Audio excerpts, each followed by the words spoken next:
সম্মানিত দর্শক, আসসালামু আলাইকুম। এখন তো ভাই গরমের সিজন।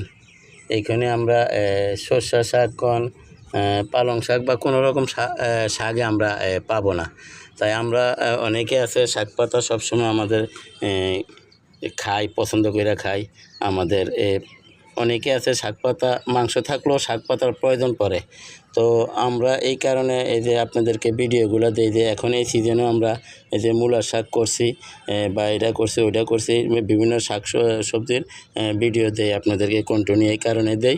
কিন্তু এখন এটার ভিতরে মেইন টপিকটা হলো যে আমরা এখানে শস্য রোপণ করব। দেখুন আমরা মাটিগুলা কীভাবে ঝুরঝুরা করে নিছি। আপনারা যদি শস্য রোপণ করতে হয়, শুধু সরষা না, আপনারা যদি মূলার বীজও রোপণ করেন বা গাজরের বীজও রোপণ করেন বা ডাটার বীজও রোপণ করেন, মাটিগুলো এরকম ঝুরঝুরা করে নিতে হবে। এই যে দেখেন আমাদের